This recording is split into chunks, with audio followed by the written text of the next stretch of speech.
Alright, let's take a look at this inverting amplifier, and we want to calculate the output voltage V0 and the current across the 10 kilo ohm resistor.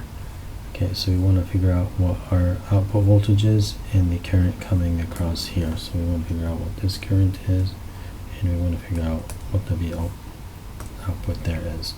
Of course, we see that the positive terminal is grounded. We have a feedback loop that goes into the negative terminal, and then we have our input resistance coming in here to the inverting input. So this is an inverting amplifier. Okay, so using what we've already known, so we know that V0, the definition of an inverting amplifier, is the ratio of the feedback current over the input current, or we'll call R1 here, and times the input voltage, and that's all negated, so that's the inverting part of it. So we can use this equation to figure out what the numbers are needed to solve for this problem. So of course we rearrange the equation, and we can just say, okay, V0 over the input is going to equal to the negative feedback resistance over R1, and that's all given, so we're going to say minus 25 over 10, and that's going to give us a negative 2.5. Okay,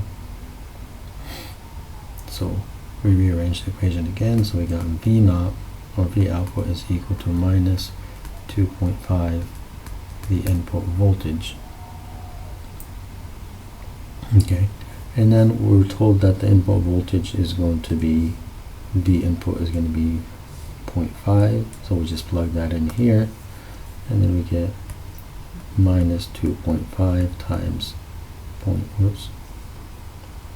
times 0.5,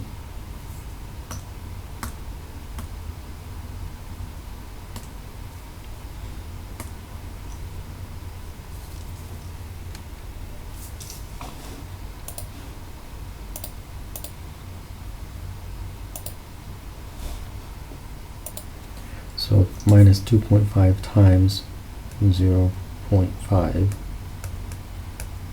Okay, and that's all given, and that gives us a minus 1.25 volts. So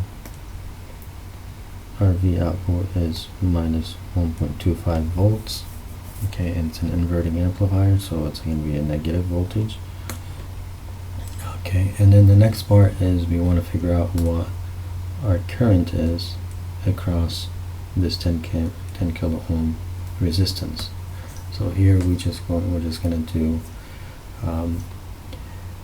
the current here is just going to be, if we look at VI in this node, so we got VI minus 0 over R1.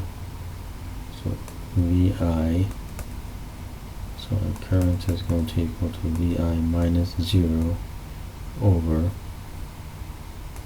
R1.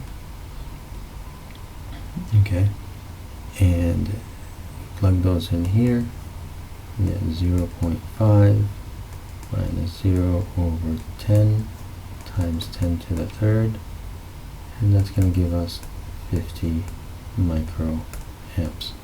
Let me fix this symbol here. Microamps.